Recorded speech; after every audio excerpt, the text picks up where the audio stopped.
ayon sa Pag-asa, napanatili ni Bagyong Helen yung lakas nito at patuloy na kumikilo sa northern portion ng Philippine Sea. Huli itong namata ng Pag-asa sa layong 1,060 kilometers east-northeast of extreme northern Luzon. Taglay ang lakas ng hangin na umaabot sa 85 kilometers per hour malapit sa gitna at pagbugso na umaabot sa 105 kilometers per hour. Kumikilos pa northwestward sa bilis na 25 kilometers per hour. Inaasahang kikilos si Bagyong Helen pakanluran, hilagang kanluran at maaaring lumabas ng Philippine Area of Responsibility ngayong hapon o mamayang gabi. Mananatiling malayo si Bagyong Helen sa kalupaan ng Pilipinas at hindi direktang makakaapekto sa anumang bahagi ng ating bansa. Inaasahang mananatili ito bilang isang tropical storm at maaaring unti-unting humina sa East China Sea. Samantala si Bagyong Hener naman ay tuluyang lumalayo sa ating kalupaan. Huli naman itong namataan ng Pag-asa sa layong 645 kilometers west of Sinait, Ilocos Sur. Taglay naman ang lakas ng hangin na umaabot sa 55 kilometers per hour malapit sa gitna at pagbugso na umaabot sa 70 kilometers per hour. Kumikilos pa westward sa bilis na 15 kilometers per hour.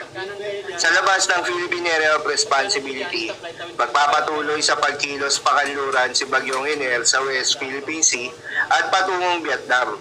Inaasahang magkakaroon lamang ng limited intensification sa loob ng panahon ng pagtaya, bagamat maaari itong umabot sa kategorya ng tropical storm ngayong araw.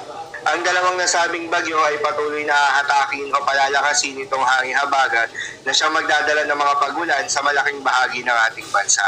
At dahil nga sa pinagsamang epekto nitong pinalakas na southwest monsoon at Bagyong Hener at Bagyong Helen, asahan ng heavy to intense rain sa Palawan, Occidental Mindoro, Zambales at Bataan.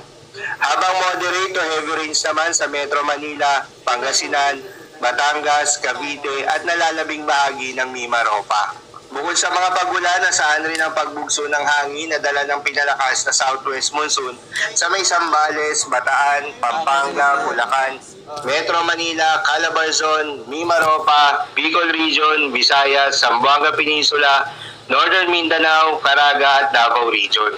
Sa mga nabanggit po na lugar, pinapayuhan po yung mga kababayan natin sa mga posibleng banta ng pagbaha at pagguho ng lupa. Para naman sa magiging lagay ng mga dagat baybayin, may nakataas pa rin na gale warning sa mga seaboard ng western coast of Bataan, Occidental Mindoro, Palawan, northwestern coast of Aklan at Antique. Payo ng Pag-asa ay huwag mo nang pumalaot yung mga kababayan nating mga isda at yung may mga maliliit na sasakyan pandagat sa mga nabanggit na seaboards. Dahil inaasahan yung